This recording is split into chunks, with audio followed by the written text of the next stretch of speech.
In this video, we'll look at some of the differences between in, on, and at.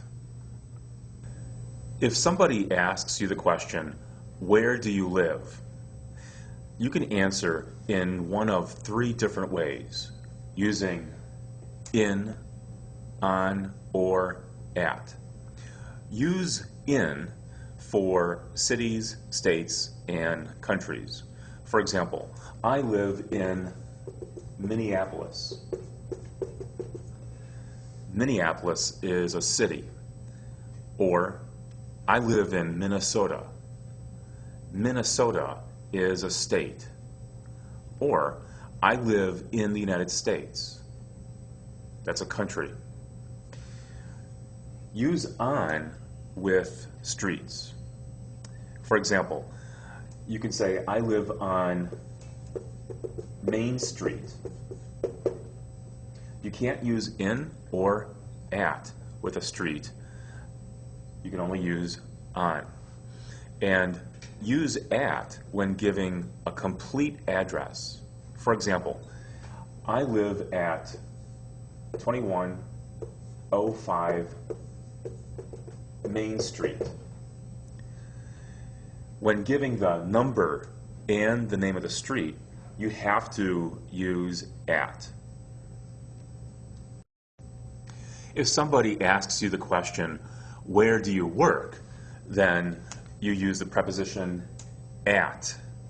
I work at, and then the name of the company goes here.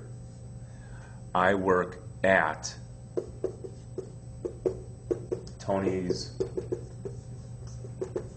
Pizzeria.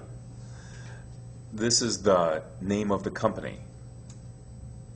A similar question is, what do you do? Your answer, I work at, and then the name of the company. Or, I work in, and this would be the area of work. For example, if you're a salesperson, you can say, I work in sales. If you're a teacher, you can say, I work in education.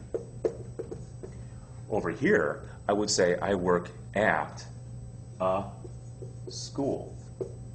But using in, I work in education. I work in marketing. If somebody works for a business and they work in the marketing department, they could say, I work in marketing. And if you're a doctor or a nurse, you can say, I work in healthcare. If you use at, a doctor or a nurse would say, I work at a hospital, or I work at a clinic. Where do you eat? I eat at home. Or I eat in a restaurant, or you can say I eat at a restaurant. When you're inside the home or inside a restaurant, then you eat at a table. I eat at a table. And I eat food on a plate. The food is on the table, and the food is on the plate.